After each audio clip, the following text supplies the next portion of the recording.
Welcome to this episode of Our College Your Voices. I am your host, Kara Monroe. In today's episode, we are featuring our new performance management tool.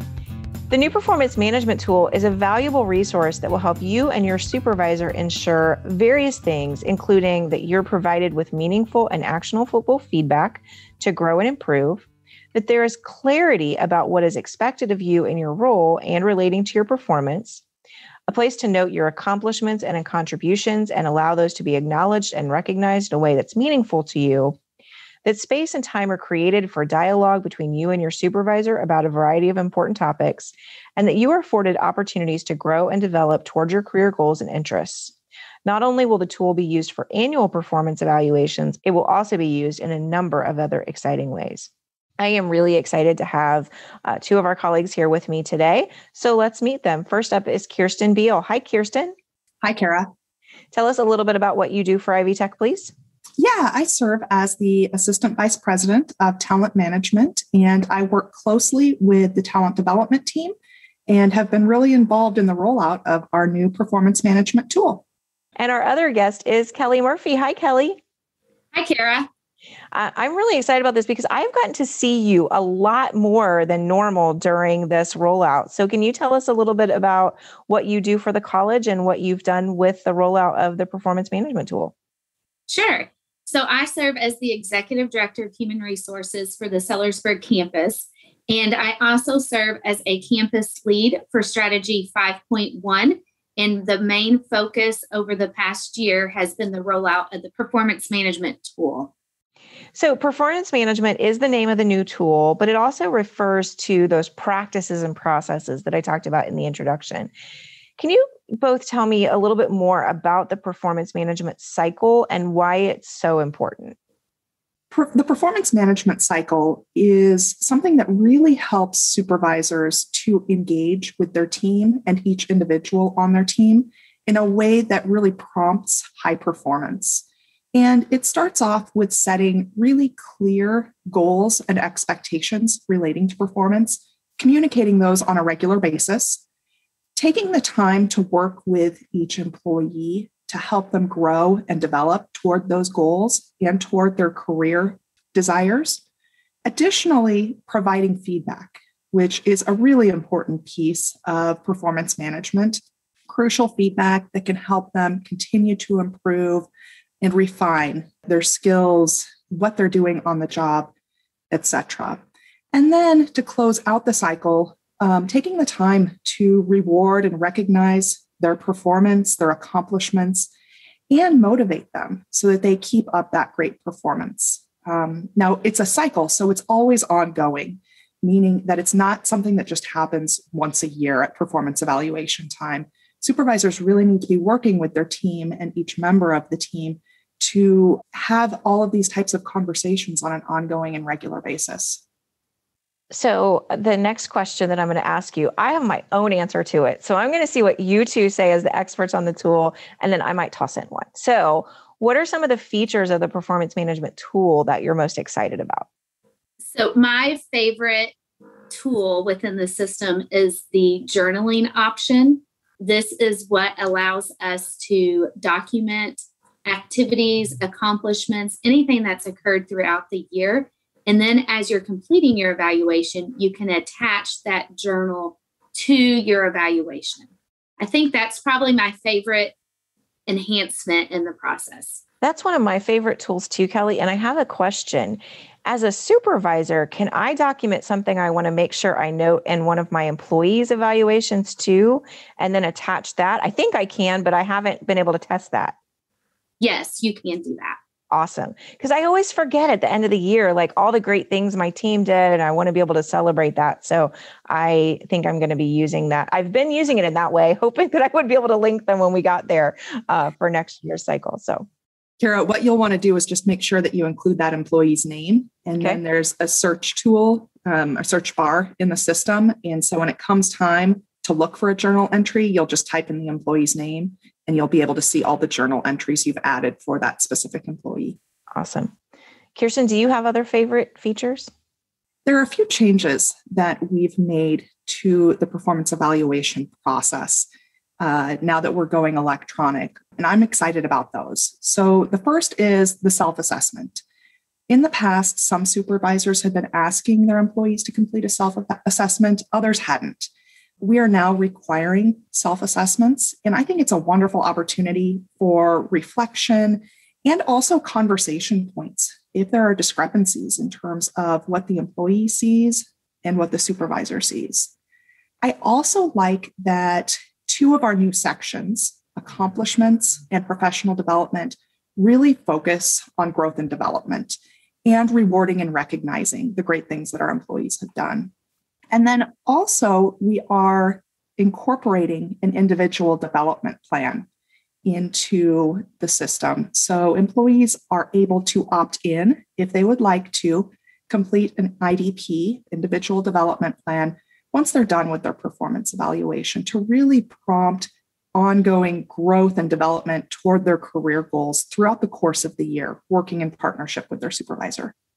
And I love that that's embedded in the process now. I've done one full evaluation already in the new tool, and it was really great. I can ask the employee as I'm going through there with this as the supervisor, would you like to talk about an IDP? I'd be really happy to talk about that with you. I have a really lazy person's love of the new tool.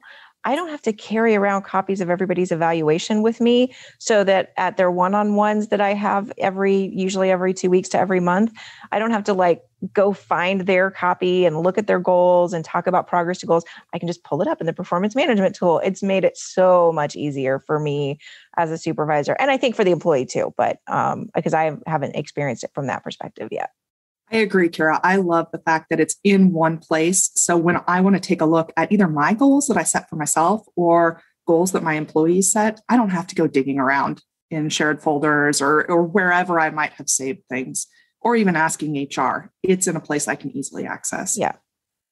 We've talked a little bit about this, but let's dive in a little more. How do you think the tool is going to help employees? It's going to increase frequency in conversations and the quality and the amount of conversations and feedback between the supervisor and the employee. So one thing that we have added to the process, as Kirsten mentioned, was those mid-year conversations.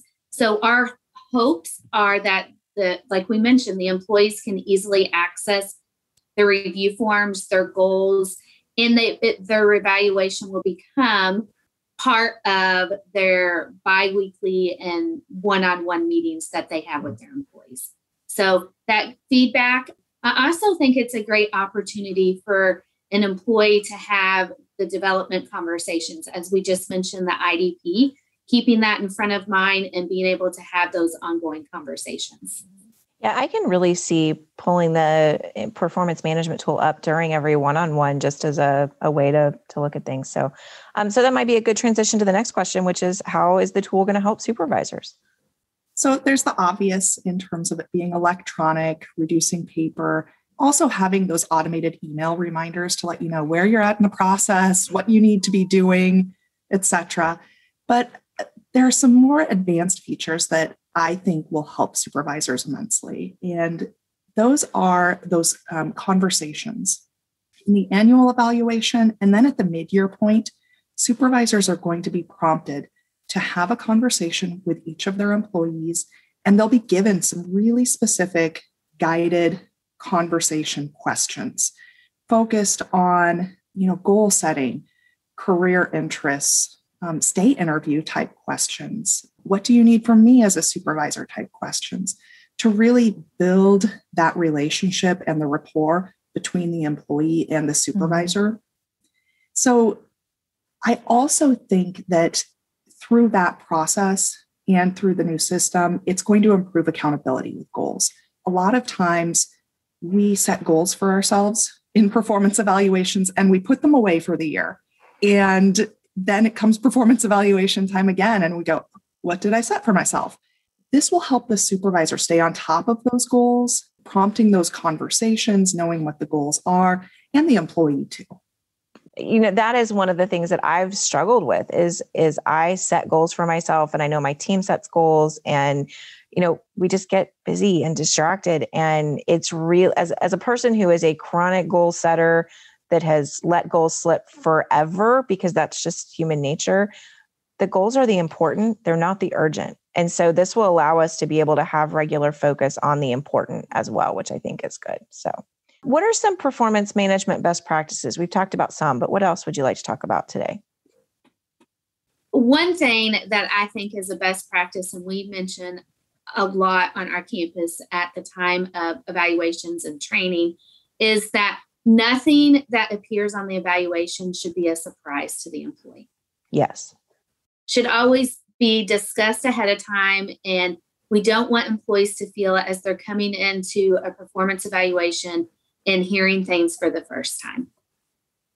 Definitely.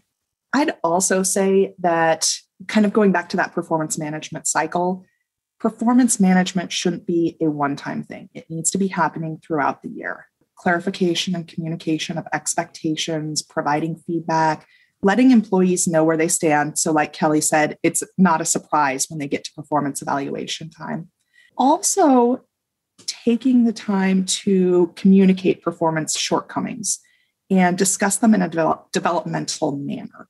I know that sometimes supervisors can be overwhelmed or feel a little apprehensive about providing some difficult feedback, but I think that that's really a best practice. An employee can't improve their performance and succeed unless they hear that really important feedback. And so taking the time to provide that, and also empowering employees to provide suggestions, direction, so that goals that they set, feedback, etc., becomes theirs and they take some ownership of it.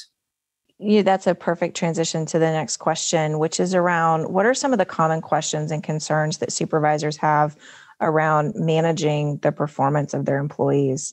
And I'll start with one, providing that rich feedback. It's hard. It's a little scary. You don't know how it's going to go. If somebody doesn't like the feedback, how are they going to react? That is just, even today with as much experience as I have doing it, I still get anxious when I have to have what I feel like is a critical conversation. They almost always go well. When you do phrase it positively, and I want to help you, and would you like to hear this, but it's still hard. So, okay, sorry, I answered my own question. Now I'm going to let the actual experts talk. I agree, Dr. Monroe. That is one of the biggest questions that I receive as a HR lead on campus is, how do I have this difficult conversation? How do I set the difficult conversation up? And my feedback is always to focus on the facts. Make sure you're focusing on the facts of the situation so that you can keep personal feelings out of it. And as long as we focus on the facts, most of the time those conversations go well. The employees may not always want to hear the information, but they appreciate it because it gives them an opportunity to improve. Also, on one of the best practices, we talked about shortcomings. This evaluation process is also a great opportunity to provide that praise and positive feedback, because all employees have places that they have succeeded and excelled in. So we also want to take that opportunity as well. So we have a really great tool in LinkedIn Learning. If you go into LinkedIn Learning, there are a wide array of courses on a lot of different topics, and specifically about having difficult conversations. And so as a supervisor, you may just want to revisit those, get some good tips and hints to prepare you for any difficult conversation you need to have. I couldn't agree more. There is some wonderful training in LinkedIn Learning for that. Are there any additional resources that could be helpful for employees or supervisors?